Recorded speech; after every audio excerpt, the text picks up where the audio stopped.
Rider Pride! Hello everybody out there in Rider Nation. How's everybody doing out there in YouTube land? Hope everybody's well. She's game day in Saskatchewan for the Riders, game day and for the Banjo Bowl. I'd like to start off by thanking each and every one of my subscribers that have hit that subscribe button. I appreciate every one of you, and take the time to listen to this old bugger talk about the Roughriders. I really enjoy the comments and what you think about what's going to happen each and every week, not only with the Roughriders but the CFL. I got a lot of even Bomber fans I message, which is always fun. But the old Banjo Bowl is today. I still call it the Banjo Bowl, as a kicker there from Winnipeg. What the hell was his name? Westbrook. He is, yeah, a lot of people get hurt feelings because call it the Banjo Bowl. Man, me, it takes a lot more than that to hurt my feelings. And besides that, I wouldn't mind being able to play the banjo, play guitar, and it took me years to learn how to play that half decent.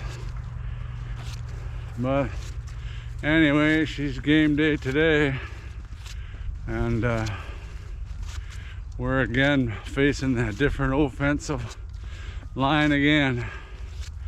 Just seemed to get some continuity on the offensive line, and now Kelly's out and Council has to go in, and Johnson's out, and Bandy has to go in, and your backup's Fry, another rookie, hasn't played much, hasn't taken any snaps in the regular season. And there's last game when Kelly got hurt, I couldn't believe when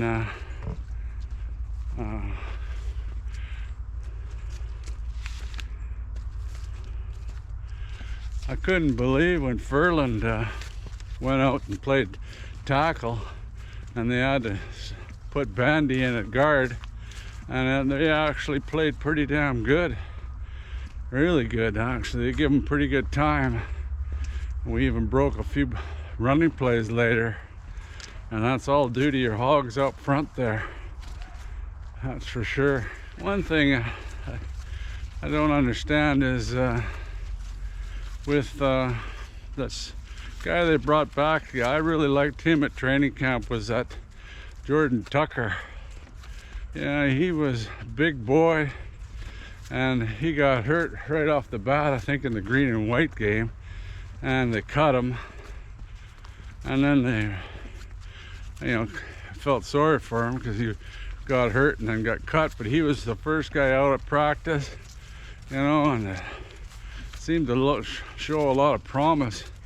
They even had him starting on that green and white game, and they haven't put him in yet. Like, to me, that Council's a bit suspect, but guess we'll see this week. Plus we lost Dalkey. But one thing, the young Ford kid, I think he's only about 21, he came in and saved the day last game.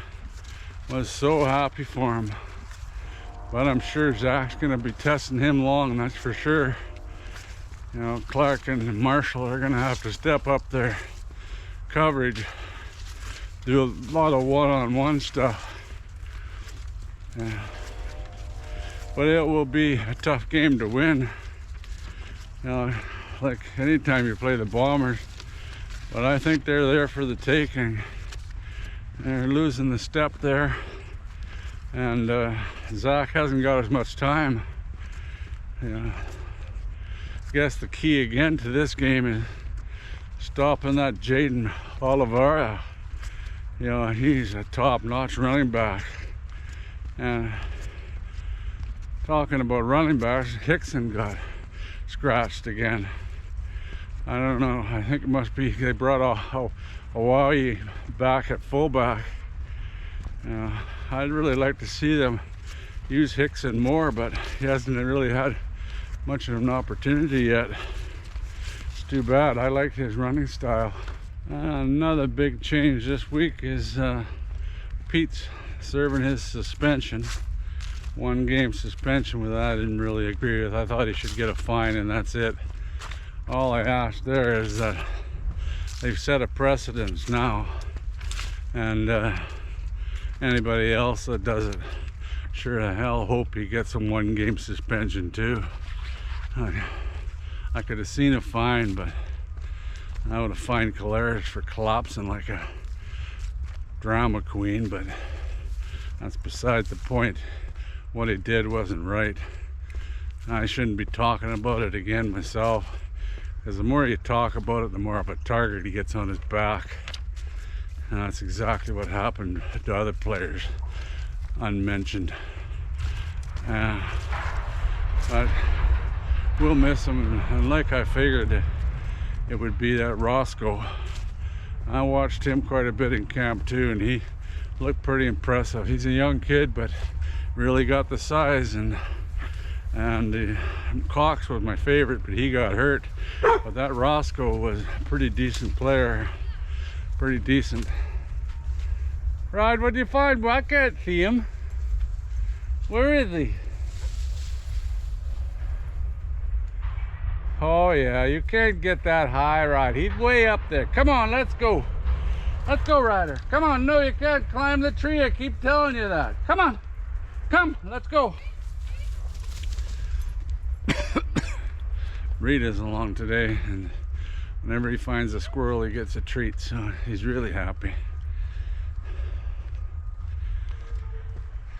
But yeah, where was I? Was at Roscoe. He's gonna be in big for a big game, starting right off the bat with a big rivalry game against the Winnipeg Blue Bombers. One thing about Winnipeg, with their roster, I can't believe they've got nobody on the one game injured list. I don't know how that works. They're either pretty lucky or they don't have anybody that they can stuff on there right now. Got quite a few on the 6-game list, but well, that's about it for this video. I'll get back to you after the game. Like I said, she's gonna be a barn burner, I think. Well, that's all I hope for most of the time, as long as we're close in this game and keep it reasonable both sides. And really like to see our defense step up like they did last game and bottled up Collares and their offense pretty good.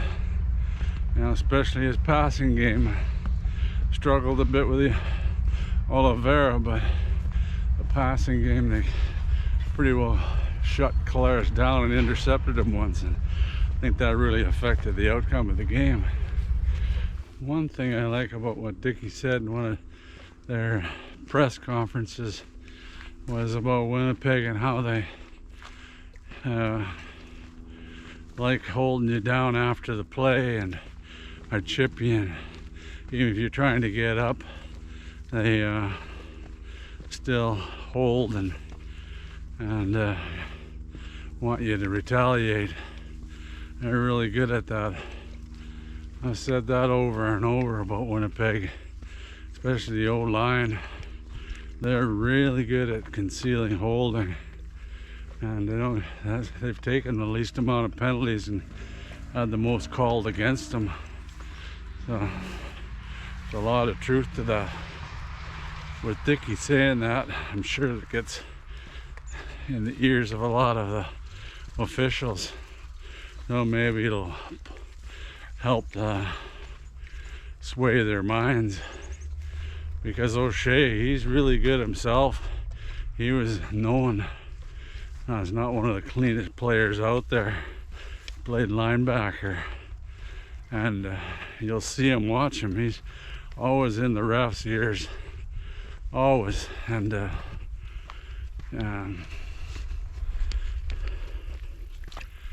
he's always even right on the playing field and yakking at the refs, which is bullshit. And you know, the other Dickinson from Calgary was good at that. And back in the day, so was Wally Buono. He was a star at that.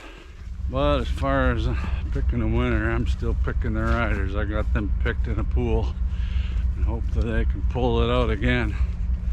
I know it's going to be a tough one, and the offensive line is buggered up again, and see how they can perform, as Winnipeg will have their jets going full bore, and it'll be a physical game, and see if we can take the pounding early, because I think they'll be coming out early, pound, and plus give the Winnipeg fans their kudos.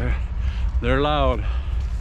It's a loud stadium, and they know when to cheer, and they become that 13th man. It's pretty difficult on Dolegala. Yeah, I hope he can shine again and puts in a good performance, because you know, Harris isn't going to be back for a while. Hope he gets through there healthy, because it's going to be a lot of different looks at him. I'm sure they'll be coming at him hard, early and fast.